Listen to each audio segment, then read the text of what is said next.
강남의 아침은 언제나 조용했다. 유리창 너머로 흐르는 한강은 잔잔했고 고층 아파트 단지 사이로 스며드는 햇빛은 차분했다. 사람들은 이미 분주했지만 이 집안의 공기는 유난히 고요했다. 서은지는 새벽 5시 반에 눈을 떴다. 알람이 울리기 전이었다. 결혼한 지 8년, 몸은 이미 시간에 익숙해져 있었다. 그녀는 조용히 침대에서 내려와 남편을 깨우지 않도록 발걸음을 낮췄다. 강민주는 아직 깊은 잠에 빠져 있었다. 잠든 얼굴은 젊고 단정했지만 눈을 뜨면 늘 어딘가 멀어 보였다. 부엌 불을 켜자 하얀 조명이 켜졌다. 깔끔하게 정리된 주방, 먼지 하나 없는 조리대. 은지는 앞치마를 두르고 냉장고 문을 열었다. 미역을 꺼내 물에 불리고 국간장을 계량컵에 맞춰 따랐다. 미역국은 결혼 후 단 한 번도 빠뜨리지 않고 끓여온 음식이었다. 회사가 중요한 날이든 계약이 있는 날이든 그녀는 항상 같은 국을 올렸다. 냄비에서 국이 끓기 시작하자 은지는 프라이팬에 생선을 올렸다. 지글거리는 소리가 부엌에 퍼졌다. 김치를 꺼내 접시에 담고 밥솥을 열어 따뜻한 밥을 2공기 담았다. 2개의 그릇은 언제나 같은 크기, 같은 위치에 놓였다. 마치 그들이 아직 같은 방향을 보고 있는 것처럼. 식탁 위를 정리한 은지는 잠시 손을 멈추고 창밖을 바라보았다. 한강 위로 아침 안개가 옅게 깔려 있었다. 예전에는 이 풍경을 함께 보며 커피를 마시던 시간이 있었다. 민준이 아직 작은 사무실에서 밤낮 없이 일하던 시절, 둘은 미래 이야기를 자주 나눴다. 언젠가 강남에 집을 사고, 회사를 키우고, 아이를 낳고. 그 모든 계획 속에 그녀는 늘 함께였다. 지금도 계획은 이루어졌지만, 그녀는 그 안에서 점점 사라지고 있었다. 계단에서 발소리가 들렸다. 은지는 고개를 들었다. 강민준이 내려오고 있었다. 짙은 색정장을 입고 넥타이를 매며 한 손에는 휴대전화를 들고 있었다. 그는 식탁을 향해 걸어오면서도 화면에서 눈을 떼지 않았다. 아침 준비됐어? 짧고 무심한 목소리였다. 응, 미역국이야. 은지는 낮게 대답했다. 민주는 의자에 앉아 몇 숟갈을 뜨더니 다시 휴대전화를 들여다봤다. 메시지가 계속 울리는지 그의 눈썹이 미세하게 찌푸려졌다. 오늘 저녁에 회식 있어? 늦을 거야. 알겠어. 그는 고개를 끄덕이지도 않았다. 은지는 국을 한 숟갈 더 떠서 그의 그릇에 넣었다. 예전 같았으면 고맙다는 말이라도 했을 사람인데 이제는 그조차 없었다. 잠시 정적이 흘렀다. 그릇에 부딪히는 숟가락 소리만 작게 울렸다. 맨날 이거야? 민준이 불쑥 말했다. 은지는 잠시 멈칫했다. 어제도 피곤해 보이길래 속에 부담 없는 게 좋을 것 같아서. 이제 그런 거 안 먹어도 돼, 나 바쁘고, 입맛도 변했고. 그의 말투에는 짜증이 섞여 있었다. 은지는 고개를 숙였다. 더 말하지 않았다. 설명해봤자 듣지 않을 걸 알았다. 그녀의 침묵은 늘 그렇게 상황을 끝냈다. 민주는 몇 숟갈 더 먹다 말고 자리에서 일어났다. 시계를 보며 재킷을 집어들었다. 오늘 오후에 시간 좀 비워. 법원 갈 거야? 은지는 그 말을 이해하는데 몇 초가 걸렸다. 법원이라는 단어가 귀에 익숙하지 않았다. 법원 왜? 민주는 신발을 신으며 말했다. 이혼 조정 신청했어. 오늘 한번 가서 얘기하고 끝내자. 그의 목소리는 마치 업무 일정 하나를 추가하는 것처럼 담담했다. 은지는 손에 들고 있던 숟가락을 내려놓았다. 손끝이 미세하게 떨렸다. 갑자기 왜? 갑자기 아니야. 이미 오래 생각했어. 민주는 그녀를 보지 않았다. 현관 거울 앞에서 넥타이를 정리하며 말을 이었다. 은지야, 솔직히 말할게. 지금 내 삶이랑 너는 안 맞아. 넌 집에만 있고, 난 밖에서 사람들 만나고 일하고. 대화도 안 되고. 그 말은 조용했지만 날카로웠다. 은지는 가슴이 조여오는 걸 느꼈다. 내가 뭘 잘못했어? 그녀의 목소리는 거의 들리지 않을 정도로 작았다. 민주는 잠시 멈칫하더니 고개를 저었다. 잘못의 문제가 아니야. 그냥 넌 더 이상 내 인생에 필요한 사람이 아니야. 그 한 문장이 모든 것을 무너뜨렸다. 은지는 아무 말도 하지 못했다. 눈물이 차올랐지만 흘러내리지는 않았다. 울어도 소용없다는 걸 이미 여러 번 배웠기 때문이다. 서류는 내가 다 준비했어. 오늘 가서 얘기만 잘하면 금방 끝날 거야. 민주는 그렇게 말하고 문을 열었다. 문이 닫히는 소리가 집안에 울렸다. 그 소리는 유난히 크게 들렸다. 은지는 한동안 그 자리에 앉아 있었다. 식탁 위에는 아직 김이 오르는 미역국이 있었다. 몇 분 전까지만 해도 따뜻했던 공간이 순식간에 차갑게 느껴졌다. 그녀는 천천히 일어나 그릇을 정리했다. 남편이 거의 먹지 않은 밥과 국을 싱크대에 부었다. 물이 흐르며 음식이 사라졌다. 마치 그동안 쌓아온 시간들까지 함께 씻겨 내려가는 것 같았다. 정리를 마친 뒤 은지는 거실 소파에 앉았다. 집은 넓고 조용했다. 이 집을 처음 계약하던 날, 민주는 그녀의 손을 꼭 잡고 말했다. 여기서 우리 새로 시작하자. 그때 그녀는 믿었다. 모든 것이 함께라는 말을. 이제 그 말은 아무 의미가 없었다. 은지는 깊게 숨을 들이마셨다. 눈을 감았다가 다시 떴다. 마음속 어딘가에서 무언가가 천천히 식어가고 있었다. 아직은 슬픔인지 분노인지 알 수 없었다. 다만 분명한 건 오늘 이후로 자신의 삶이 완전히 달라질 거라는 예감이었다. 강남의 아침은 여전히 조용했다. 그러나 서은지의 하루는, 그리고 그녀의 인생은 이미 되돌릴 수 없는 방향으로 흘러가기 시작하고 있었다. 서울가정법원의 아침은 차분하지만 묘하게 무거웠다. 회색 건물 앞에는 이미 여러 사람들이 모여 있었다. 각자의 사연을 품은 얼굴들, 누군가는 고개를 숙인 채 휴대전화를 붙잡고 있었고, 누군가는 깊은 한숨을 내쉬며 벽에 기대 서 있었다. 이곳에서는 누구도 큰 소리를 내지 않았다. 말하지 않아도 서로의 상황을 어렴풋이 이해하고 있기 때문이었다. 서은지는 건물 입구 앞 벤치에 혼자 앉아 있었다. 검은색 코트를 입고 손에는 오래된 가방 하나만 들고 있었다. 화장은 거의 하지 않았지만 입술에만 연하게 립밤을 발라두었다. 얼굴이 지나치게 창백해 보이지 않게 하기 위해서였다. 그 정도의 준비가 지금 그녀가 할 수 있는 전부였다. 그녀는 무릎 위에 두 손을 가지런히 올려놓고 시선을 바닥에 두었다. 바닥에 작은 균열들이 눈에 들어왔다.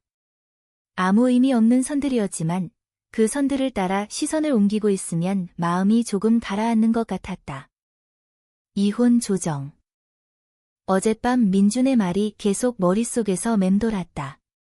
준비된 서류, 금방 끝날 거라는 말, 그녀의 감정이나 생각은 그 과정 어디에도 포함되어 있지 않았다.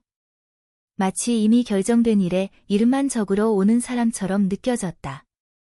서은지 씨? 낯선 목소리에 고개를 들자 법원 직원이 서 있었다. 그녀는 천천히 일어나 고개를 끄덕였다. 안으로 들어가시면 됩니다. 복도를 따라 걸어가며 은지는 발걸음을 점점 늦췄다. 복도는 길고 조용했다. 벽에는 안내문과 법률 관련 포스터들이 붙어 있었지만 눈에 들어오지 않았다. 심장이 규칙적으로 뛰는 소리만 또렷하게 들렸다.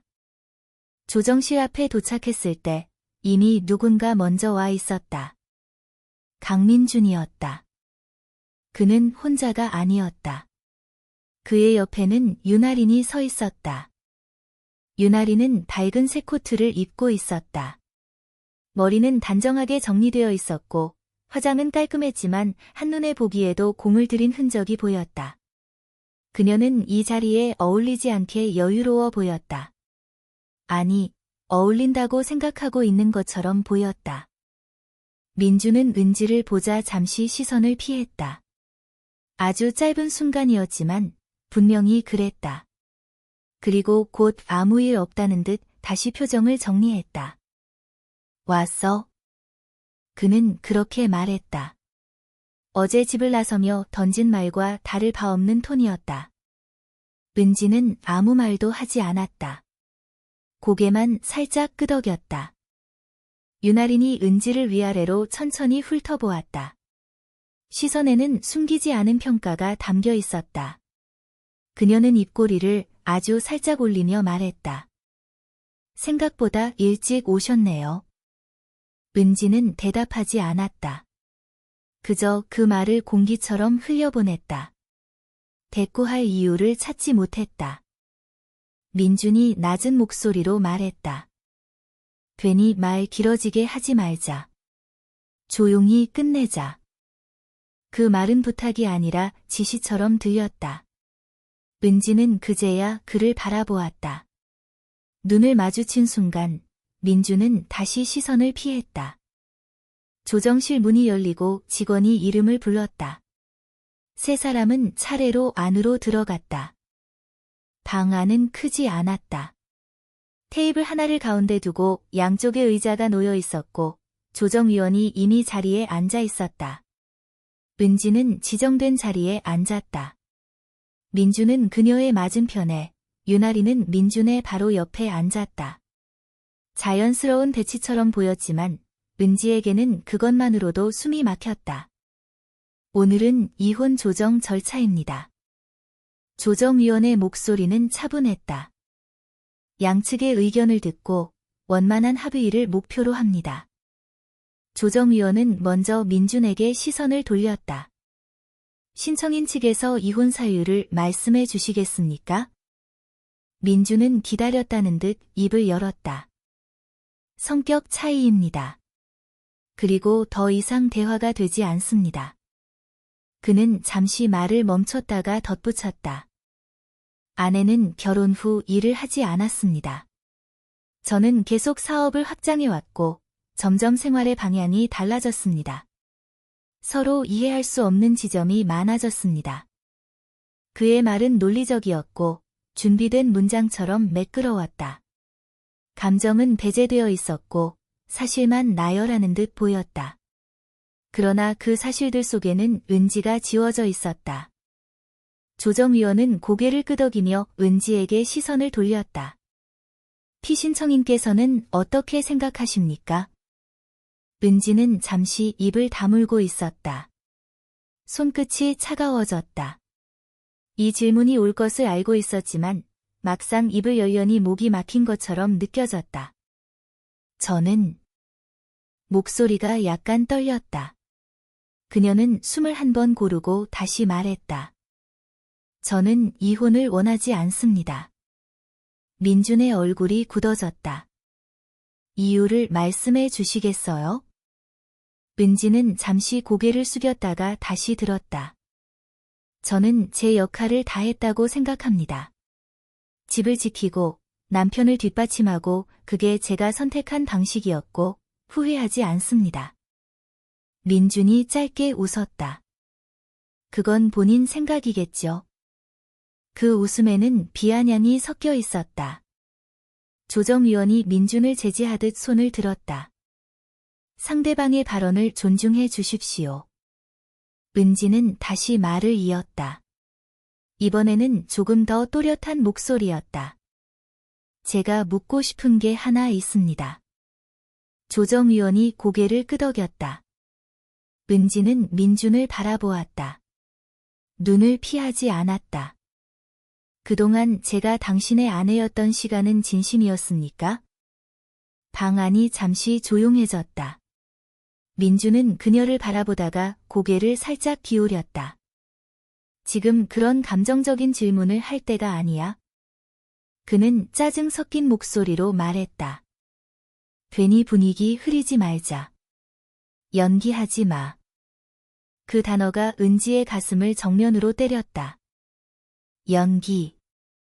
그녀는 그 말을 듣는 순간 더 이상 무슨 말을 해도 소용없다는 걸 깨달았다. 고개를 끄덕이며 입술을 다물었다. 더 이상 설명하지 않았다. 더 이상 붙잡지 않았다. 조정위원은 상황을 정리하며 말했다.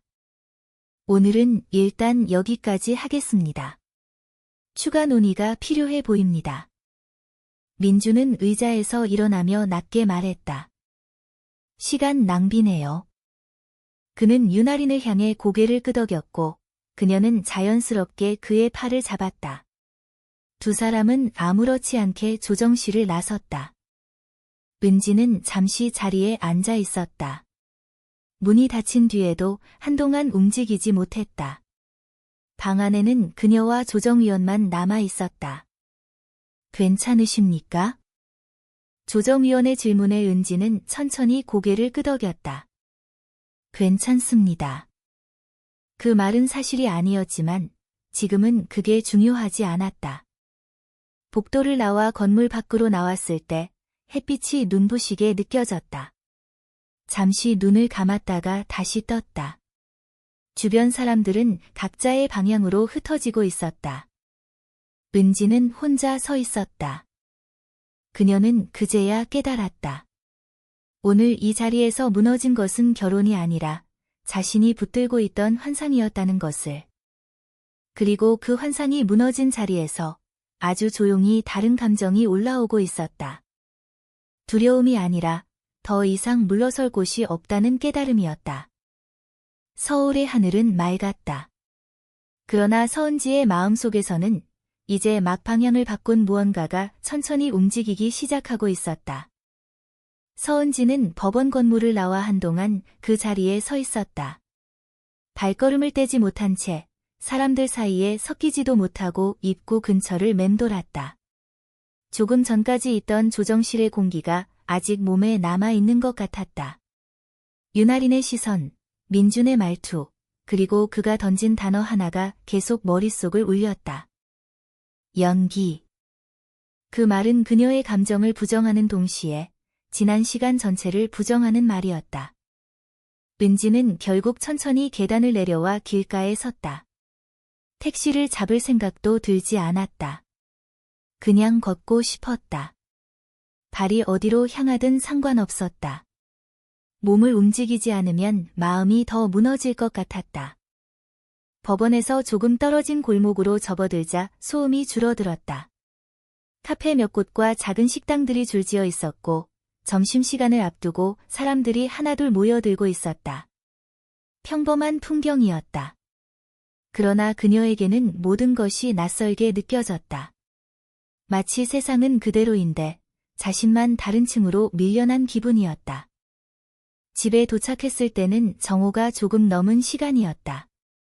강남의 아파트는 낮에도 조용했다.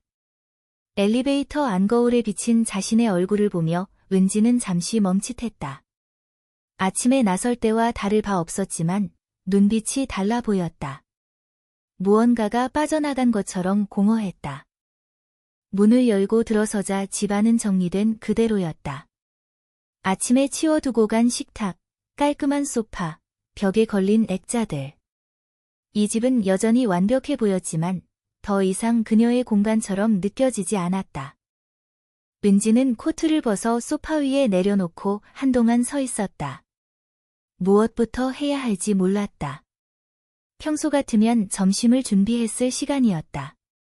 그러나 오늘은 그럴 이유가 없었다. 민주는 돌아오지 않을 것이고 돌아온다 해도 함께 밥을 먹을 일은 없을 것이다. 그녀는 부엌으로 가 냉장고 문을 열었다. 가득 찬 반찬통들이 보였다. 손이 자동으로 움직여 반찬 하나를 꺼내려다 멈췄다. 이 음식들을 누가 먹을까? 이 질문이 갑자기 우습게 느껴졌다.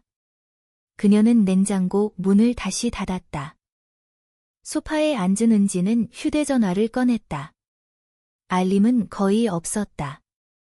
가족 단체방에서 온 메시지 하나가 눈에 띄었다. 시어머니였다. 민준이 말 들었어. 왜 그렇게까지 해야 하니? 그 문장을 읽는 순간 은지는 눈을 감았다.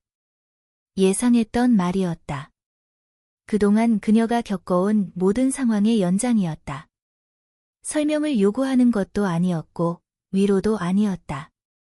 그저 책임을 묻는 말이었다. 잠시 후 또 하나의 메시지가 왔다. 남편이 밖에서 고생하는데 집에서라도 이해해줘야지. 은지는 답장을 하지 않았다.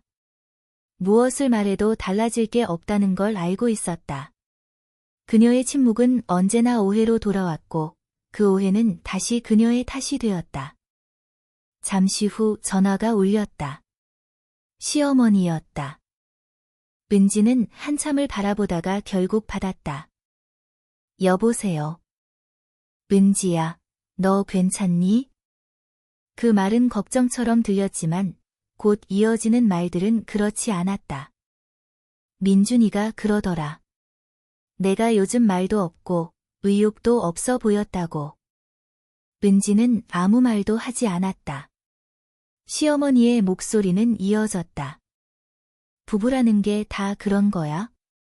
남자가 바깥을 하면 여자도 참고 기다려야지. 내가 조금만 더 잘했으면 여기까지 오지 않았을 거야? 그 말에 은지는 입술을 깨물었다. 가슴 안에서 무언가가 천천히 쌓이고 있었다. 분노도 슬픔도 아닌 설명하기 힘든 피로감이었다. 어머니. 그녀가 처음으로 말을 끊었다. 저도 노력했습니다. 전화기 너머에서 잠시 침묵이 흘렀다. 노력은 다 하는 거야. 결과가 중요하지. 그 한 문장으로 대화는 끝났다. 은지는 더 이상 아무 말도 하지 않고 전화를 끊었다. 손이 약간 떨렸다. 그러나 눈물은 나오지 않았다. 이미 충분히 흘린 것 같았다. 오후가 지나가고 해가 기울 무렵 집안은 점점 더 조용해졌다. 민준에게서 연락은 오지 않았다. 유나린의 존재가 머릿속을 스쳤지만 더 이상 상상하고 싶지 않았다. 저녁이 되자 휴대전화가 다시 울렸다. 이번에는 민준이었다. 서류 몇 개 더 필요해. 내일 집에 들를게. 문장에는 감정이 없었다. 부탁도 양해도 없었다. 당연한 일처럼 쓰여 있었다. 은지는 그 메시지를 한참 동안 바라보다가 짧게 답했다. 알겠어. 보내고 나서도 마음은 움직이지 않았다. 분노도 기대도 없었다. 다만 무언가가 확실히 끝났다는 느낌만이 남아 있었다. 그날 밤 은지는 혼자 저녁을 먹었다. 간단히 라면 하나를 끓였다. 식탁에 앉아 국물을 한 숟갈 떠먹었지만 맛을 느끼지 못했다. 텔레비전을 켜놓았지만 화면은 눈에 들어오지 않았다. 식사를 마친 뒤 그녀는 방으로 들어가 옷장을 열었다. 옷들이 가지런히 걸려 있었다. 대부분은 민준이 좋아하던 스타일이었다. 무난하고 단정한 색들. 그 사이 구석에 오래된 가방 하나가 눈에 들어왔다. 은지는 잠시 망설이다가 그 가방을 꺼냈다. 검은색 가죽 가방이었다. 결혼 초기에 사용하던 것이었다. 지금은 거의 쓰지 않았지만 버리지도 못하고 보관만 해두었던 물건이었다. 가방을 열자 서류들이 보였다.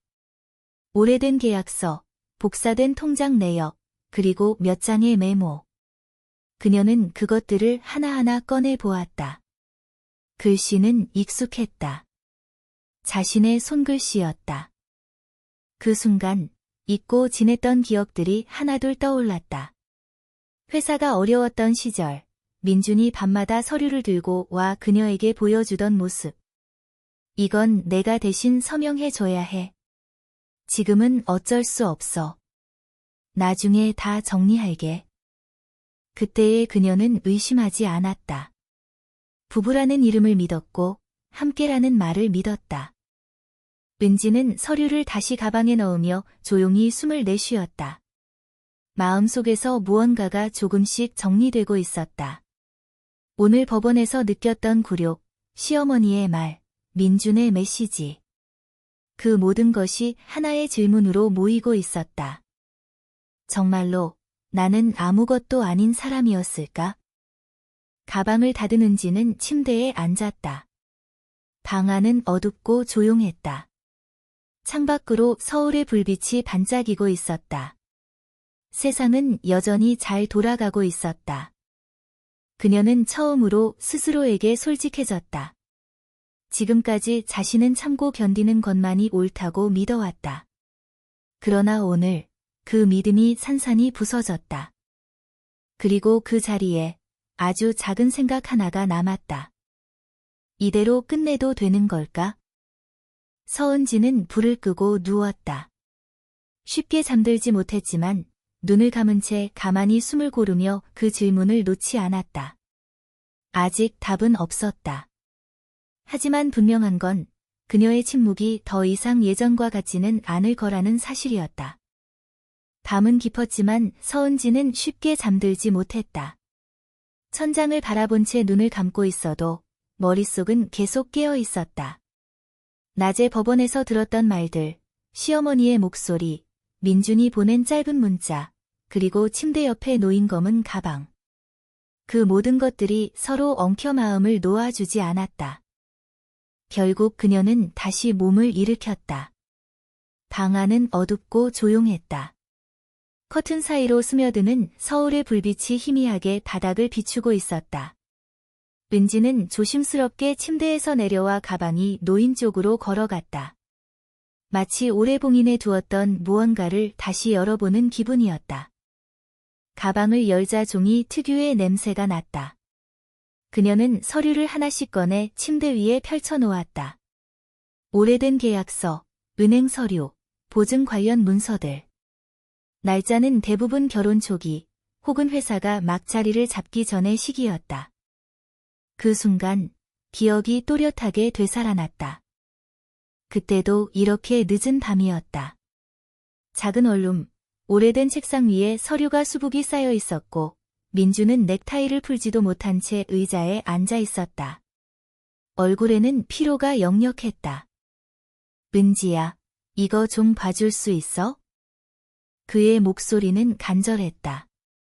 회사가 막 시작 단계였고 투자도 신뢰도 충분하지 않았던 시절이었다. 은지는 그때 막 직장을 그만둔 상태였다. 결혼을 앞두고 있었고 민주는 그녀에게 말했다. 당분간만 내가 바쁠 것 같아. 내가 옆에서 좀 도와줘. 그 말은 부탁이었고 동시에 약속처럼 들렸다. 은지는 서류를 하나하나 읽어 내려갔다. 어려운 용어도 많았지만 이해하려 애썼다. 이해되지 않는 부분은 질문했고 민주는 짜증 한 번 내지 않고 설명해 주었다. 그때의 그는 지금과 달랐다. 조급했지만 성실했고 무엇보다 그녀를 필요로 했다. 이건 내 명의로 잠깐만 들어가야 해. 어느 날 그는 그렇게 말했다. 은지는 고개를 들고 그를 바라보았다. 왜? 내가 직접 나서면 불리해. 신용 문제도 있고. 내 이름이면 통과될 수 있어. 그녀는 잠시 망설였다. 그러나 민준의 얼굴에는 절박함이 가득했다. 나중에 다 정리할게. 지금만 넘기면 돼. 그 말을 믿지 않을 이유가 없었다. 그들은 부부가 될 사람이었고 이미 삶을 함께하기로 결정한 사이였다. 은지는 펜을 들고 서명했다. 그날 이후 비슷한 서류는 몇 번 더 있었다. 그때마다 민주는 말했다. 정말 고마워. 너 아니었으면 여기까지 못 왔어. 그 말 한마디면 충분했다. 그녀는 자신의 이름이 어떤 의미를 가지게 되는지 깊이 생각하지 않았다. 그저 함께라는 믿음 속에서 움직였을 뿐이었다. 은지는 현재로 돌아와 서류 위에 손을 얹었다. 그 서명들, 그 숫자들, 그 날짜들이 이제는 전혀 다른 의미로 다가왔다. 민준이 말했던 정리는 한 번도 이루어지지 않았고 대신 모든 것이 당연한 것처럼 흘러왔다. 그녀는 또 다른 서류를 집어들었다. 그건 대출 보증 관련 문서였다. 그때 민준은 며칠 동안 잠을 거의 자지 못했다. 투자자가 빠지고 자금이 막혔다는 이야기를 계속했다. 이번에 안 되면 회사 접어야 할지도 몰라. 그 말을 듣고 은지는 아무 말 없이 보증서에 서명했다. 무섭지 않았다고 하면 거짓말이지만 그보다 더 무서운 건 민준의 꿈이 무너지는 것이었다. 괜찮아? 그녀가 묻자 민준은 웃으며 말했다. 내가 있어서 괜찮아. 그 말은 그녀를 움직이게 했다. 은지는 숨을 길게 내쉬었다. 그 시절에 자신은 순진했을까? 아니면 용감했을까? 지금의 기준으로 판단할 수는 없었다. 다만 분명한 건 그녀가 아무 생각 없이 서명한 것이 아니라는 사실이었다. 그녀는 선택했고, 감당했고, 함께 버텼다. 서류를 정리하며 그녀는 또 하나의 기억을 떠올렸다. 회사가 어느 정도 자리를 잡은 뒤 민주는 점점 집에 늦게 들어오기 시작했다. 회식, 미팅, 출장. 그녀는 불평하지 않았다. 대신 집을 더 단정히 유지했고 그의 컨디션을 더 신경 썼다. 누군가 집을 지켜주고 있다는 사실이 그의 버팀목이 되기를 바랐다. 그러나 어느 순간부터 민주는 그녀의 말을 듣지 않기 시작했다.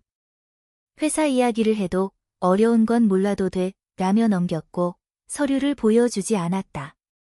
그녀는 점점 배제되었고 그것을 성장의 과정이라고 스스로를 설득했다.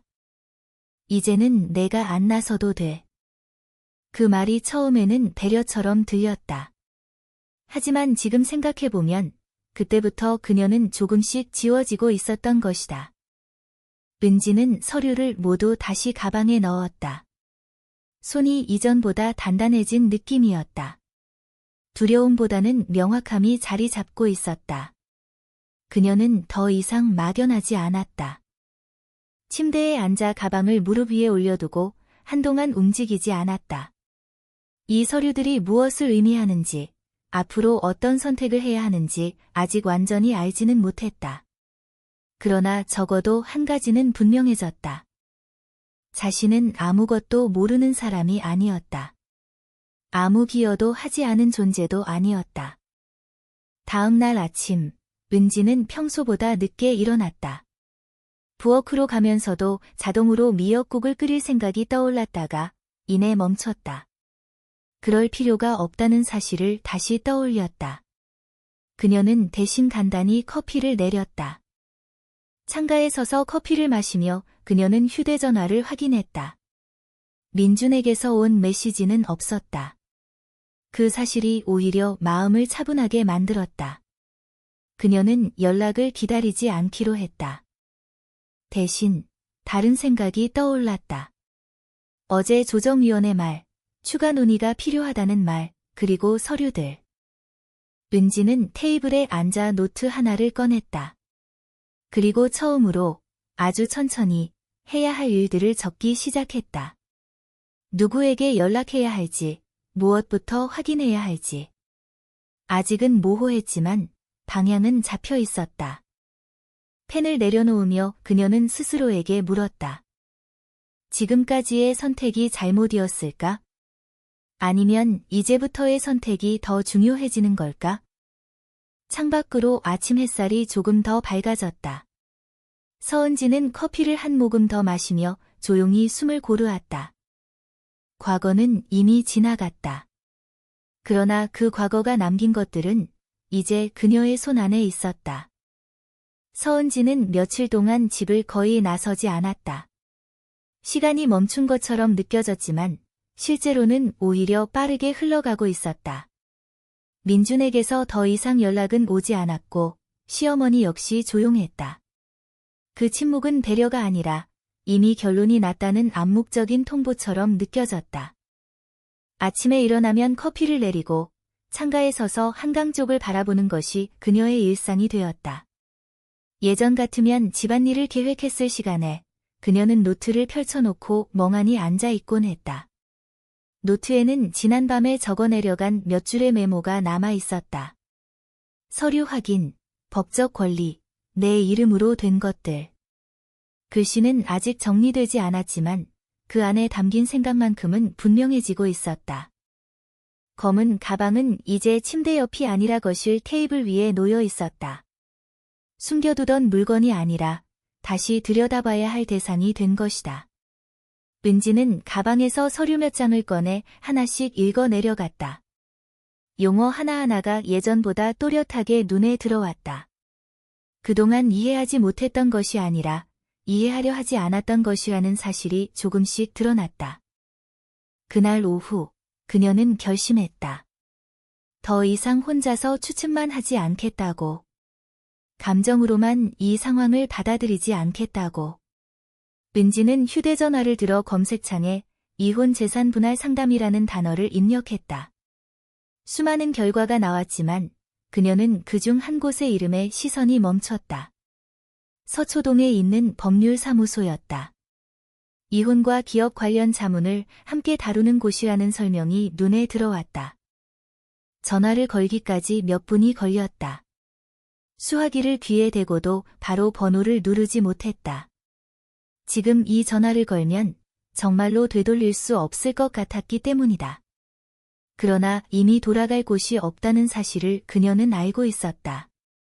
은지는 숨을 한 번 깊게 들이마시고 통화 버튼을 눌렀다. 법률사무소입니다. 차분한 여성의 목소리가 들렸다. 상담 예약을 하고 싶은데요. 말이 생각보다 쉽게 나왔다. 직원은 몇 가지 기본적인 질문을 했고 은지는 조용히 대답했다. 이름, 연락처, 상담 목적. 마지막 질문에서 그녀는 잠시 멈췄다가 말했다. 이혼과 재산, 그리고 회사 관련된 부분입니다. 상대방은 잠시 멈칫하더니 일정 가능한 날짜를 안내했다.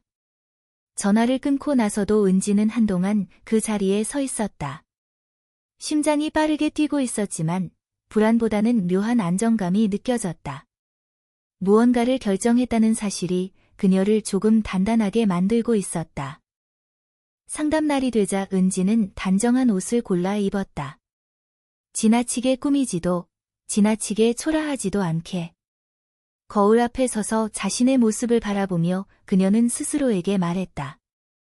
오늘은 누군가의 아내가 아니라 나 자신으로 이 자리에 가는 거라고.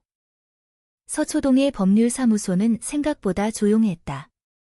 대기실에는 몇 명의 사람들이 있었지만 서로 말을 섞지 않았다. 모두 각자의 사연을 품고 있는 얼굴들이었다. 은지는 자신의 차례가 불리기를 기다리며 손에 들고 온 가방을 꼭 쥐었다. 서은지 씨, 들어오세요. 사무실 안에는 중년의 변호사가 앉아 있었다. 차분한 인상에 말수가 많지 않아 보였다. 그는 은지에게 자리에 앉으라고 손짓하며 말했다. 편하게 말씀하셔도 됩니다. 그 말에 은지는 잠시 말을 고르는 듯했지만 곧 차분하게 상황을 설명하기 시작했다. 결혼 기간, 남편의 회사, 이혼 조정, 그리고 자신이 과거에 서명했던 서류들. 감정을 최대한 배제하고 사실 위주로 말했다. 말하다 보니 생각보다 많은 이야기가 흘러나왔다. 변호사는 중간중간 고개를 끄덕이며 메모를 했다. 은지가 이야기를 마치자 그는 서류를 하나씩 넘겨보며 말했다. 이 서류들, 직접 서명하신 게 맞습니까? 네. 강요는 없었고요. 은지는 잠시 생각하다가 고개를 저었다. 강요는 아니었어요. 부탁이었고 믿음이었어요. 변호사는 잠시 서류를 내려놓고 은지를 바라보았다. 중요한 건 강요 여부보다 법적으로 유효한지입니다. 그리고 지금 보니 생각보다 많은 부분에 서은지 씨의 이름이 들어가 있습니다. 그 말에 은지의 손이 살짝 굳어졌다. 그럼 저는 아무 권리가 없는 게 아닌 건가요? 변호사는 고개를 저었다. 그 반대일 수도 있습니다. 그는 차분하게 설명을 이어갔다. 결혼 기간 중 형성된 재산, 명의와 실제 기여, 보증과 책임. 은지는 처음으로 누군가가 자신의 상황을 감정이 아닌 구조로 설명해 주는 것을 들었다. 그 설명은 차갑지만 명확했고 그 명확함이 그녀를 흔들리게 했다. 지금까지 남편분은 서은지 씨가 이 부분을 문제 삼지 않을 거라고 생각했을 가능성이 큽니다. 왜요? 그동안 그렇게 해오셨으니까요. 그 말은 비난이 아니라 사실이었다. 은지는 고개를 끄덕였다. 지금 중요한 건 서두르지 않는 겁니다. 어떤 서류도 쉽게 서명하지 마세요. 그리고 모든 자료를 정리해서 다시 가져오시면 더 정확한 판단이 가능합니다. 상담을 마치고 나오며 은지는 복도를 천천히 걸었다. 머릿속이 복잡했지만 동시에 또렷했다. 자신이 전혀 모르는 세계에 발을 들인 느낌이었지만 두렵기보다는 차분했다. 적어도 이제는 질문할 수 있었고 확인할 수 있었다. 사무실을 나서자 서초동의 거리에는 오후 햇살이 가득했다. 사람들은 각자의 일상을 살고 있었고 그 속에서 은지는 처음으로 자신의 위치를 다시 느꼈다. 누군가의 뒤가 아니라 자신의 발로 서 있는 위치였다. 집으로 돌아오는 길에 민준에게서 메시지가 왔다. 내일 오후에 집에 들를게. 서류 정리해야 해. 예전 같았으면 그 문장을 보는 순간 가슴이 철렁 내려앉았을 것이다. 그러나 지금은 달랐다. 은지는 메시지를 읽고도 바로 답하지 않았다. 한참 후 짧게 답장을 보냈다. 내일은 안 돼. 다른 일정 있어. 보내고 나서도 마음이 흔들리지 않았다. 그녀는 휴대전화를 내려놓고 창밖을 바라보았다. 아직 모든 것이 해결된 것은 아니었다.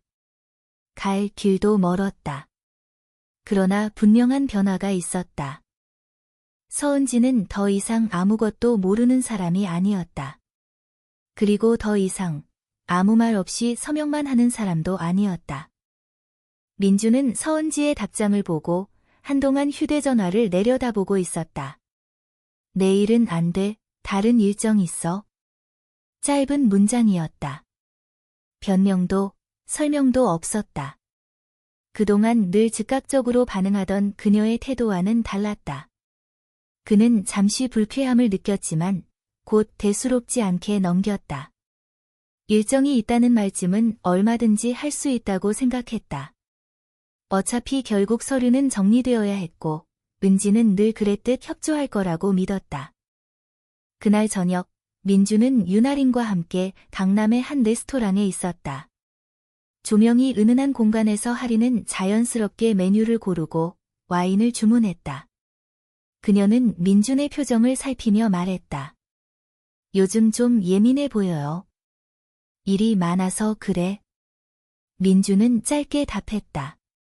그는 회사 이야기를 할 때만큼은 여전히 자신감이 있었다. 최근 몇몇 프로젝트가 지연되고 있었지만 큰 문제는 아니라고 스스로를 설득하고 있었다. 하리는 고개를 끄덕이며 말을 이었다. 아버지가 그러시더라고요. 요즘은 뭐든 깔끔해야 한다고. 민주는 그 말의 의미를 바로 이해했다.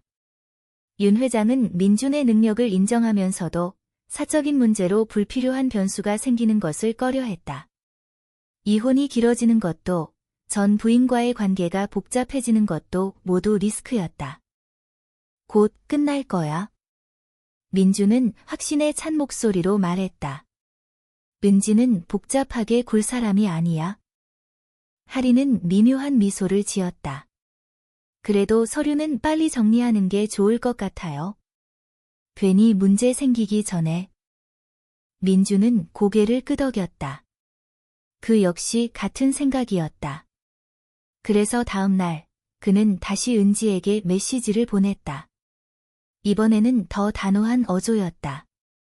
이번 주 안에는 정리해야 해. 미루지 말자. 그러나 답장은 바로 오지 않았다. 몇 시간 후에야 도착한 메시지는 그를 잠시 멈칫하게 했다. 서류 내용 먼저 다시 확인하고 싶어. 시간 잡아서 이야기하자. 민준의 미간이 찌푸려졌다. 확인하고 싶다는 말이 마음에 들지 않았다. 그동안 그녀는 서류를 확인하는 사람이 아니라 그냥 넘겨보는 사람이었다. 그는 곧장 전화를 걸었다. 왜 갑자기 그래? 전화가 연결되자마자 민주는 그렇게 물었다. 확인할 게 뭐 있어? 이미 다 이야기된 거잖아. 전화기 너머에서 은지의 목소리는 차분했다. 나도 알고 싶어졌어. 내가 서명한 게 정확히 뭔지. 그 말에 민주는 짧게 웃었다. 이제 와서 그걸 알아서 뭐 하게. 알 필요가 있으니까 묻는 거야. 그녀의 대답은 이전과 달랐다. 감정이 실리지도 흔들리지도 않았다. 민주는 순간 설명하기 힘든 불쾌감을 느꼈다. 통제할 수 없다는 감각이었다. 은지야, 괜히 복잡하게 만들지 마. 그는 목소리를 낮추었지만 말 속에는 압박이 담겨 있었다. 지금 이 시점에 그런 거 따지는 건 너한테도 좋지 않아. 나한테 뭐가 좋은지는 내가 판단할게. 그 말에 민주는 잠시 말을 잃었다. 은지가 이런 식으로 말한 적은 없었다. 전화를 끊고 난 뒤에도 그의 기분은 가라앉지 않았다. 그는 스스로를 다독였다. 잠깐의 반항일 뿐이라고, 상황이 정리되면 다시 원래대로 돌아올 거라고. 은지는 늘 그랬으니까. 며칠 뒤, 민주는 윤 회장과 함께 회사 회의를 마치고 나오는 길에 다시 압박을 받았다. 민준 씨. 윤 회장은 걸음을 멈추고 그를 불렀다. 사적인 문제는 확실히 정리된 겁니까? 네, 거의 마무리 단계입니다. 거의라는 말은 불안하군요. 윤 회장은 표정을 굳혔다. 요즘 투자자들이 예민합니다. 불확실한 요소는 미리 제거하는 게 좋습니다. 민주는 고개를 숙였다. 그는 자신이 쥐고 있던 확신이 조금씩 흔들리고 있음을 느꼈다. 은지가 서류를 미루는 것, 확인하겠다고 나서는 것, 그 모든 것이 단순한 감정의 문제로만 보이지 않기 시작했다. 그날 밤, 그는 혼자 집으로 돌아와 책상 위에 쌓인 서류를 다시 살펴보았다. 예전에는 대수롭지 않게 넘겼던 이름들이 눈에 들어왔다. 서은지. 그녀의 이름이 생각보다 여러 곳에 적혀 있었다.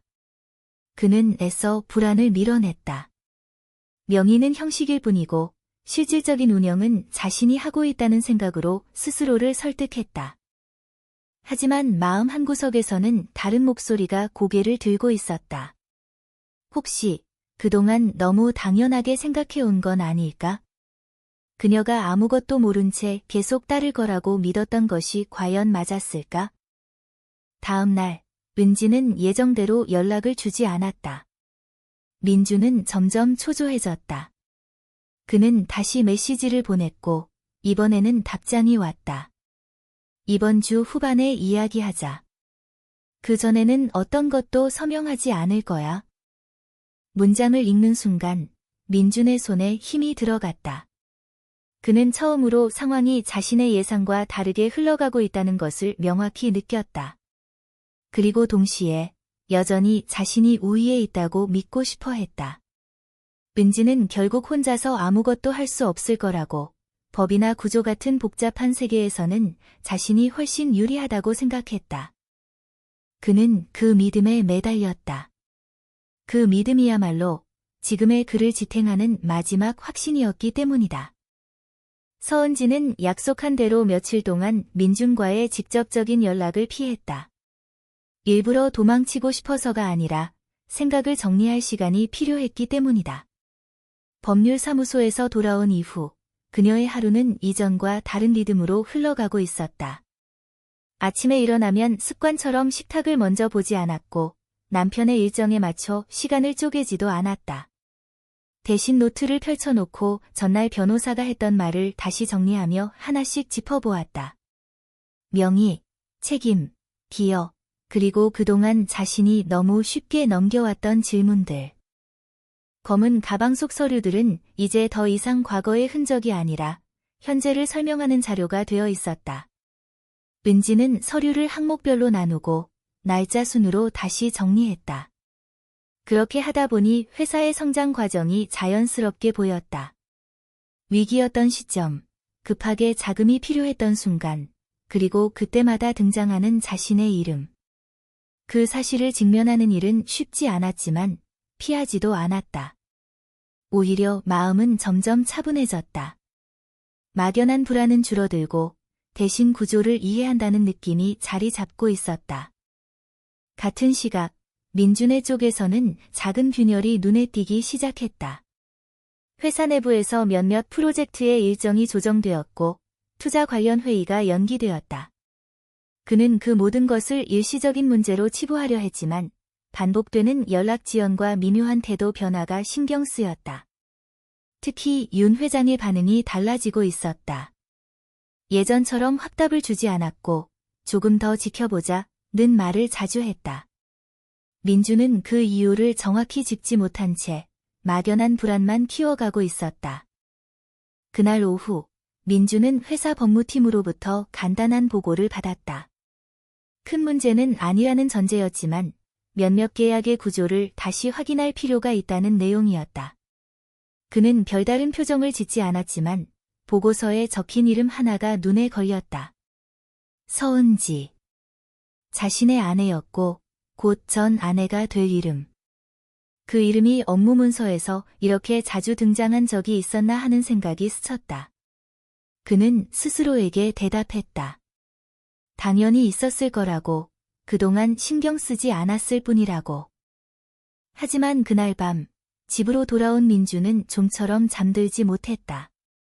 책상 위에 올려둔 서류 더미를 다시 펼쳐보며 그는 처음으로 하나하나를 꼼꼼히 읽기 시작했다. 예전에는 결과만 확인하고 넘겼던 페이지들이었다. 그 과정에서 그는 깨달았다. 자신이 생각했던 것보다 훨씬 많은 부분이 은지의 명의로 혹은 그녀의 서명을 통해 이루어졌다는 사실을. 그동안 그것은 편의였고 임시적인 장치였다고 여겨왔다.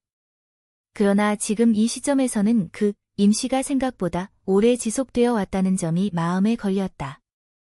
다음 날 아침, 은지는 다시 법률사무소로 향했다. 이번에는 단순 상담이 아니라 구체적인 자료 검토를 위한 자리였다. 변호사는 그녀가 가져온 서류를 하나씩 확인하며 말했다. 이 부분은 생각보다 중요합니다. 그리고 이 계약은 시점상 결혼 기간 중에 체결되었기 때문에 단순히 개인 재산으로 보기 어렵습니다. 은지는 조용히 고개를 끄덕였다. 그녀는 더 이상 놀라지 않았다. 오히려 이런 설명을 기다려왔다는 느낌이었다. 조만간 상대 측에서도 움직일 겁니다. 변호사는 덧붙였다.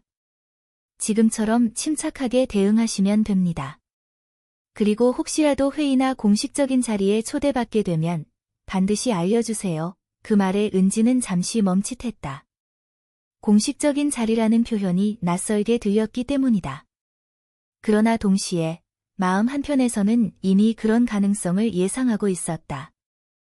그날 저녁, 그녀는 집으로 돌아와 창가에 서서 한강을 바라보았다. 강물은 여전히 같은 속도로 흐르고 있었고 도시는 변함없이 빛나고 있었다. 불과 며칠 전만 해도 이 풍경은 자신과 무관한 것처럼 느껴졌지만 지금은 달랐다. 그녀 역시 이 도시의 한 부분이고 이 안에서 자신의 역할과 자리가 있다는 사실을 처음으로 실감하고 있었다. 민준에게서 연락이 온 것은 그날 밤 늦은 시간이었다. 이번 주에 중요한 회의가 있어 그의 메시지는 평소보다 조심스러웠다. 혹시 그 전에 한 번만 얼굴 보고 이야기할 수 있을까? 은지는 메시지를 읽고 바로 답하지 않았다. 한참 후 짧게 답장을 보냈다. 회의 끝나고 이야기하자. 그 문장은 거절도 수락도 아니었지만 분명한 선을 긋고 있었다. 전화를 내려놓은 은지는 깊게 숨을 내쉬었다. 마음속에는 묘한 긴장감이 흐르고 있었다. 무언가가 다가오고 있다는 예감이었다. 아직 형태는 분명하지 않았지만 흐름은 이미 바뀌고 있었다. 그녀는 더 이상 상황에 끌려가는 사람이 아니었다. 준비하고, 기다리고, 판단하는 위치에 서 있었다. 같은 시각, 민주는 자신의 사무실에서 창밖을 바라보고 있었다.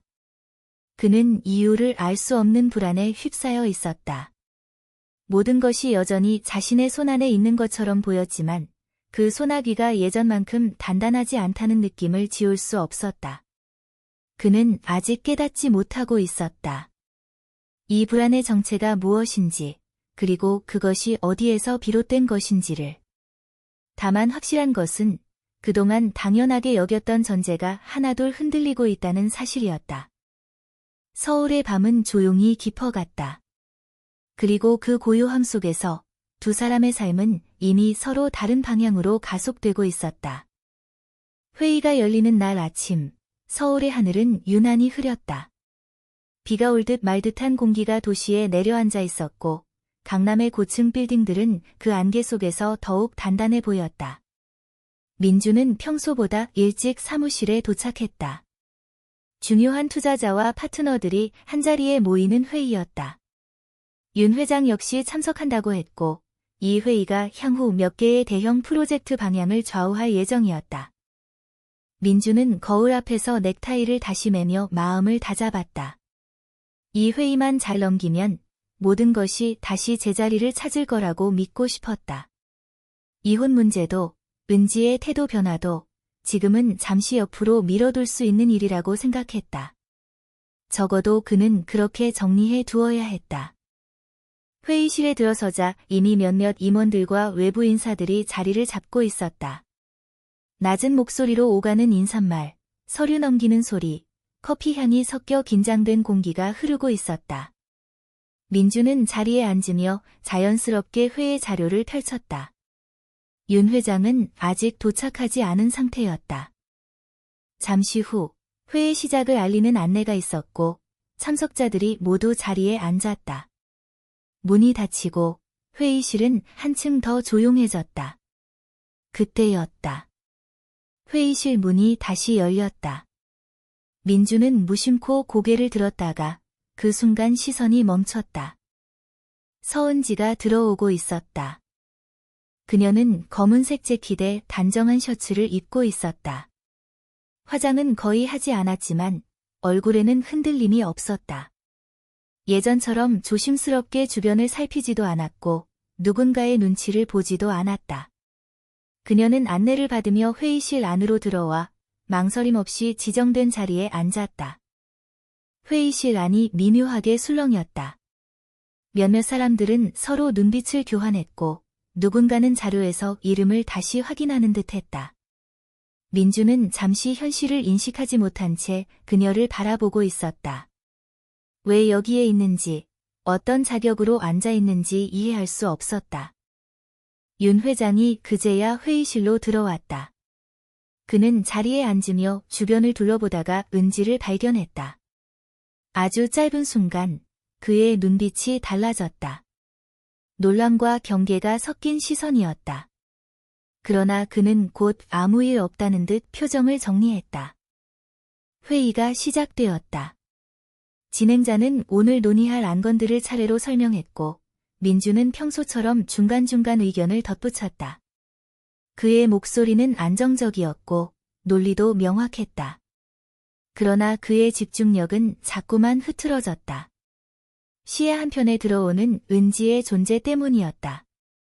그녀는 말없이 자료를 보고 있었고 필요할 때만 메모를 했다. 그 모습은 너무도 자연스러워서 오히려 불안감을 키웠다. 안건이 중반을 넘어갔을 즈음 진행자가 말했다. 다음으로 지분 구조와 의사결정 권한에 대한 부분을 짚고 가겠습니다. 그 말과 함께 화면에 새로운 자료가 띄워졌다. 민주는 화면을 보며 고개를 끄덕이려다가 순간 숨이 막히는 듯한 기분을 느꼈다. 자료 속 이름들 사이에 익숙한 이름이 선명하게 적혀 있었다. 서은지. 그녀의 이름은 단순한 참고 항목이 아니었다. 주요 지분 보유자, 그리고 특정 프로젝트에 대한 결정 권한을 가진 인물로 표시되어 있었다. 민준의 손이 무릎 위에서 굳어졌다. 그는 본능적으로 옆자리를 바라보았지만 은지는 여전히 차분했다. 진행자가 은지를 향해 고개를 돌렸다. 서은지 대표님, 이 부분에 대해 말씀해 주시겠습니까? 대표님. 그 호칭이 회의실 안에 울렸다. 순간 공기가 완전히 달라졌다. 민주는 더 이상 숨길 수 없는 충격을 느꼈다. 그는 자리에서 일어나고 싶었지만 몸이 말을 듣지 않았다. 은지는 천천히 고개를 들었다. 시선이 회의실을 한 바퀴 훑었다. 그리고 차분한 목소리로 말했다. 네, 현재 해당 프로젝트와 관련된 지분 구조상 몇 가지 재검토가 필요하다고 판단했습니다. 그녀의 말투에는 주저함이 없었다. 준비된 사람이었다. 그녀는 화면을 가리키며 설명을 이어갔다. 계약 체결 시점, 자금 흐름, 그리고 법적 책임 구조. 모든 설명은 간결했고 정확했다. 감정적인 표현은 단 하나도 없었다. 그녀는 이 자리에 개인적인 사연을 들고 온 것이 아니라 명확한 이해를 바탕으로 앉아 있었다. 민주는 더 이상 참지 못하고 입을 열었다. 이건 무슨 뜻이죠? 그의 목소리는 의도치 않게 높아졌다. 왜 당신 이름이 여기 나와 있습니까? 회의실의 시선이 모두 그에게 쏠렸다. 은지는 잠시 그를 바라보다가 차분하게 답했다. 왜냐하면 법적으로 제가 그 자리에 있기 때문입니다. 그녀의 말은 단호했지만 공격적이지 않았다. 오히려 사실을 설명하는 어조였다. 윤 회장이 낮은 목소리로 말했다. 강 대표, 이 부분은 이미 법무팀에서 검토된 사안입니다. 그 말에 민주는 더 이상 말을 잇지 못했다. 상황은 이미 그의 손을 벗어나 있었다. 회의는 그 이후에도 이어졌지만 민준에게는 거의 들리지 않았다. 그는 자신이 쌓아온 세계의 바닥이 미세하게 흔들리는 느낌을 받았다. 그동안 당연하게 여겨왔던 구조, 신뢰, 역할 분담이 모두 다른 의미로 재배치되고 있었다. 회의가 끝나고 사람들이 하나둘 자리를 떠났다. 민주는 자리에 앉은 채 움직이지 못했다. 은지는 서류를 정리하고 조용히 자리에서 일어났다. 그녀는 민준을 지나치며 잠시 멈췄다. 그러나 아무 말도 하지 않았다.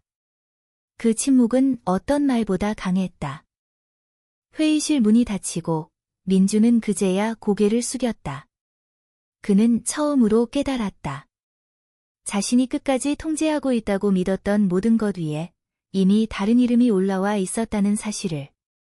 그리고 그 이름이 그가 가장 쉽게 내려놓았다고 생각했던 사람의 것이라는 사실을. 그날 회의실에서 무너진 것은 단 하나의 안건이 아니었다. 민준의 확신, 그의 자만, 그리고 그가 너무 늦게 깨달은 진실이었다. 회의가 끝난 뒤 회사의 공기는 눈에 띄게 달라졌다. 사람들은 예전처럼 민준의 눈치를 보며 움직이지 않았다. 복도를 오가는 발걸음은 조심스러웠고 인사말도 짧아졌다. 누군가는 그의 시선을 피했고 누군가는 필요 이상의 말을 하지 않았다.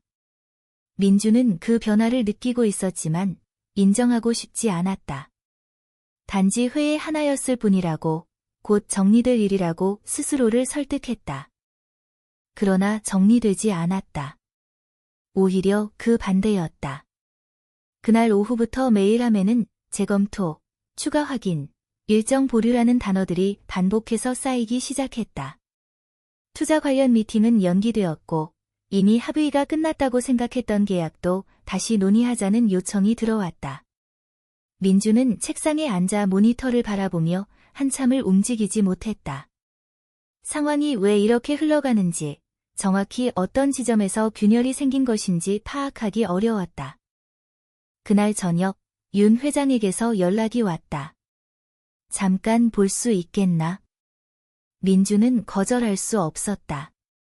그는 곧바로 약속 장소로 향했다. 강남의 조용한 카페, 예전에는 자주 오가던 곳이었다. 그러나 그날의 분위기는 달랐다. 윤 회장은 커피를 한 모금 마신 뒤 곧장 본론으로 들어갔다. 오늘 회의에서 꽤 놀랐네. 민주는 아무 말도 하지 못했다. 서은지 씨 문제 말일세. 그 이름이 나오자 민준의 어깨가 굳었다. 자네가 정리 중이라고 해서 믿고 기다렸는데 상황이 생각보다 복잡해 보이더군. 윤 회장의 목소리는 낮고 차분했지만 단호했다. 투자자들은 불확실한 구조를 싫어해. 감정 문제가 아니라 구조의 문제야. 민주는 애써 고개를 끄덕였다. 정리될 겁니다. 시간이 조금만 있으면. 시간은 이미 충분히 졌네. 윤 회장은 말을 끊었다. 이제는 결과가 필요해. 그 말은 사실상 경고였다. 카페를 나서는 길에 민주는 처음으로 자신이 벼랑 끝에 서 있다는 느낌을 받았다. 예전에는 언제나 선택지가 있었고 설령 문제가 생겨도 밀어붙일 힘이 있었다. 그러나 지금은 달랐다. 밀어붙일수록 더 큰 반발이 돌아오고 있었다. 집으로 돌아온 민주는 혼자 불을 켜지 않은 채 거실에 앉아 있었다. 창밖으로 서울의 불빛이 번지고 있었지만 그 빛은 더 이상 위로가 되지 않았다. 그는 서랍을 열어 서류 몇 장을 꺼냈다. 회의에서 봤던 자료들, 은지의 이름이 명확히 적힌 문서들. 그는 그제야 인정할 수밖에 없었다. 이것은 단순한 형식이 아니었다. 법적으로도 구조적으로도 그녀는 이 판에서 빠질 수 없는 인물이었다. 며칠 후 결정적인 소식이 들려왔다. 한 대형 프로젝트에서 투자 철회 가능성이 거론되기 시작한 것이다. 공식적인 발표는 아니었지만 내부에서는 이미 소문이 돌고 있었다. 민주는 급히 관련자들과 연락을 취했지만 돌아오는 답변은 모두 비슷했다. 지금은 조심스러운 상황입니다. 구조가 명확해지기 전까지는 어렵습니다. 그 구조의 중심에 다시 서은지의 이름이 있었다. 그 무렵 윤아린의 태도도 달라졌다. 그녀는 예전처럼 자주 연락하지 않았고 만남을 미루는 일이 잦아졌다. 어느 날 저녁 민준이 먼저 전화를 걸었을 때 하리는 잠시 망설이다가 말했다. 지금은 좀 거리를 두는 게 좋을 것 같아요. 무슨 말이야? 아버지도 그렇고 집안 분위기가 그래요. 그 말은 명확했다.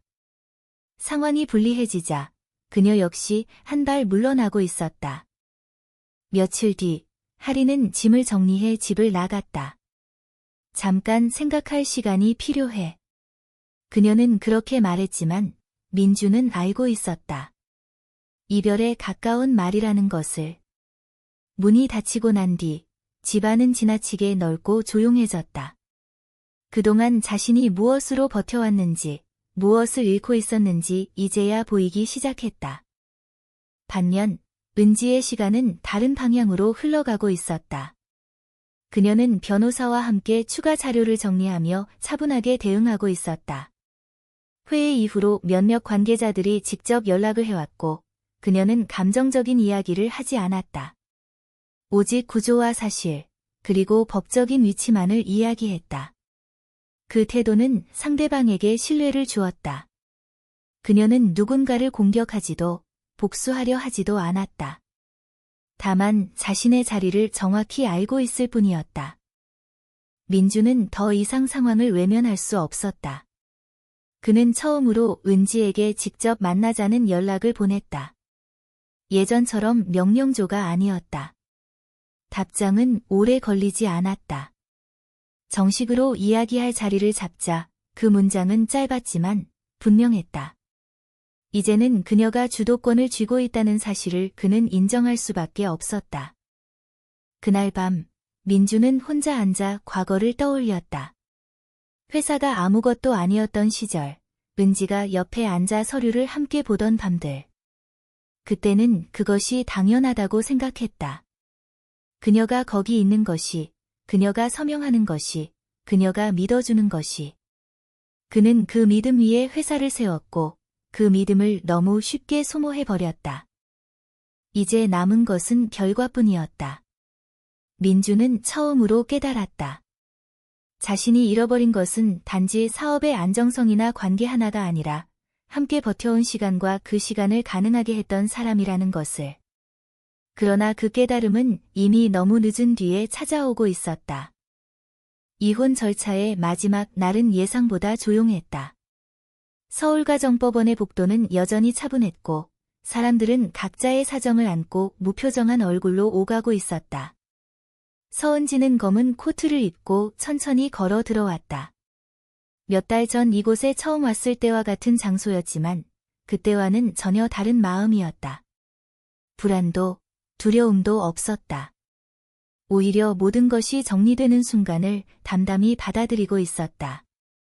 민주는 이미 도착해 있었다. 그는 벤치에 앉아 고개를 숙이고 있었다. 예전처럼 단정한 모습이었지만 어딘가 지쳐 보였다. 은지가 다가오는 것을 느꼈는지 그는 고개를 들었다. 두 사람의 시선이 잠시 마주쳤다. 그 안에는 분노도 원망도 없었다. 다만 이미 지나가 버린 시간에 대한 무언의 인식만이 남아 있었다. 왔어. 민준이 먼저 입을 열었다. 응. 은지는 짧게 답했다. 더 이상의 인사는 필요 없었다. 조정실 안에서 마지막 확인 절차가 진행되었다. 서류는 이미 모두 정리되어 있었고 더 이상 논쟁할 부분도 없었다. 재산과 지분, 권한에 대한 하부는 명확했고 각자의 서명이 차례로 들어갔다. 은지는 펜을 들고 서류에 이름을 적으며 잠시 멈췄다. 이 이름은 한때 누군가를 위해 수없이 적었던 것이었다. 이제는 자신을 위해 쓰이고 있었다. 그녀는 흔들림 없이 서명을 마쳤다. 모든 절차가 끝나자 조정위원은 차분하게 말했다. 이로써 혼인관계는 법적으로 종료되었습니다. 그 말이 끝났을 때도 은지의 마음은 크게 흔들리지 않았다. 오래전부터 준비해온 결론이었기 때문이다. 조정실을 나와 복도로 나왔을 때 민준이 그녀를 불렀다. 은지야. 그녀는 잠시 멈췄다. 돌아볼지 말지 고민하다가 천천히 몸을 돌렸다. 미안하다. 민준의 목소리는 낮았고 진심이 담겨 있었다. 그땐 너무 당연하게 생각했어. 내가 거기 있는 것도, 내가 이해해 주는 것도. 은지는 그의 말을 조용히 들었다. 예전 같았으면 이 한마디에 마음이 흔들렸을지도 모른다. 그러나 지금은 달랐다. 그 말이 너무 늦게 왔다는 사실을 그녀는 알고 있었다. 사과는 받아, 은지는 차분하게 말했다. 하지만 돌아가지는 않아. 민주는 더 이상 아무 말도 하지 못했다. 그는 고개를 끄덕였다. 그것이 그녀가 줄 수 있는 전부라는 것을 이제는 이해하고 있었다. 건물을 나서자 햇빛이 눈부시게 쏟아지고 있었다. 은지는 잠시 눈을 가늘게 뜨고 하늘을 올려다보았다. 계절은 어느새 바뀌어 있었고 공기는 한결 가벼워 보였다. 그녀는 천천히 숨을 들이마셨다. 마음속에 오래 남아있던 무거운 것이 조금씩 빠져나가는 느낌이었다. 그날 오후, 은지는 오래간만에 어머니의 집으로 향했다. 현관 문을 열자 익숙한 냄새가 퍼졌다. 부엌에서 어머니가 국을 끓이고 있었다. 왔니? 어머니는 아무 일 없다는 듯 말했다. 응. 은지는 신발을 벗고 들어가며 미소를 지었다. 그 미소는 억지로 만든 것이 아니었다. 식탁에 마주 앉아 밥을 먹으며 어머니가 조심스럽게 물었다. 이제 다 끝난 거니? 은지는 고개를 끄덕였다. 응, 다 끝났어. 어머니는 더 묻지 않았다. 대신 국을 한 숟갈 더 떠주었다. 그 조용한 배려가 은지의 마음을 편안하게 만들었다. 며칠 뒤, 은지는 다시 일상으로 돌아갔다. 회사 관련 회의와 서류 정리는 계속되었고, 그녀는 필요한 자리에는 정확히 참석했다. 사람들은 이제 그녀를 누군가의 아내가 아니라 한 명의 책임 있는 결정권자로 대했다. 그 변화는 자연스러웠고, 그녀 역시 그 자리에 무리 없이 서 있었다. 무엇보다 중요한 것은 그 모든 과정에서 그녀가 자신을 잃지 않았다는 사실이었다. 어느 저녁, 집으로 돌아오는 길에 은지는 잠시 걸음을 멈추고 강변에 섰다. 해가 지고 있었고 강물 위로 붉은 빛이 번지고 있었다. 그녀는 조용히 그 풍경을 바라보며 생각했다. 한때 자신은 참고 견디는 것이 전부라고 믿었다. 그러나 이제는 안다. 참는 것이 늘 옳은 것은 아니며 침묵이 반드시 약함을 의미하지도 않는다는 것을. 멀리서 도시의 불빛이 하나둘 켜졌다. 은지는 가볍게 숨을 내쉬었다. 앞으로의 길이 항상 순탄할 것이라고는 생각하지 않았다. 하지만 적어도 더 이상 자신을 잃어버리는 선택은 하지 않을 것이라는 확신이 있었다. 같은 시각, 민주는 텅 빈 집에 혼자 앉아 있었다. 책상 위에는 정리되지 않은 서류들이 남아 있었고, 집안은 지나치게 조용했다. 그는 창밖을 바라보며 문득 깨달았다. 자신이 잃은 것은 사업의 주도권만이 아니라 가장 자신을 믿어주던 사람이었다는 사실을. 그러나 그 깨달음은 이미 돌이킬 수 없는 뒤였다. 밤은 천천히 깊어갔다. 서은지는 창가에 서서 불 꺼진 도시를 바라보다가 커튼을 닫고 등을 돌렸다. 더 이상 과거를 붙잡지 않았다. 그녀의 하루는 이제 그녀의 것이었고 그 하루하루가 모여 새로운 삶이 될 것이었다. 조용하지만 분명하게 서은지는 자신의 자리로 돌아가고 있었다.